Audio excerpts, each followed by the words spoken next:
नमस्कार दोस्तों, स्वागत है आप सभी का डिम्पी यादव लोक संगीत में। दोस्तों, आज मैं आप सबके सामने एक देवी गीत लेके आई हूँ। अगर मेरा गीत दोस्तों आप सबको पसंद आए तो मेरे चैनल को लाइक, सब्सक्राइब और शेयर कीजिए। चलिए दोस्तों, शुरू करते हैं।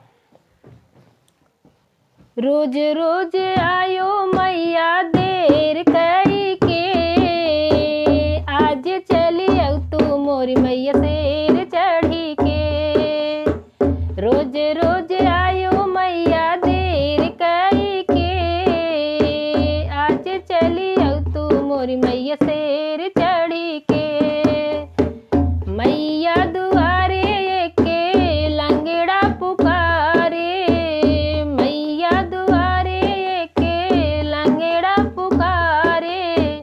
लंगड़े को पैरा देहु देर कई के, आज चली तू मोरी मैया शेर चढ़ी के।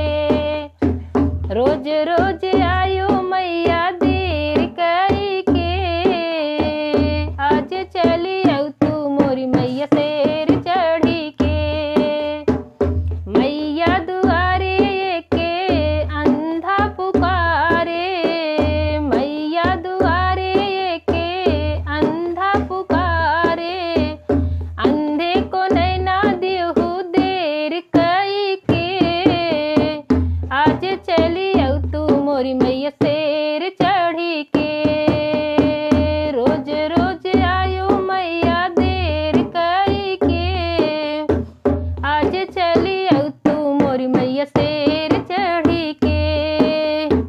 मैया दुआरे के बाझन पुकारे, मैया दुआरे के बाझन पुकारे।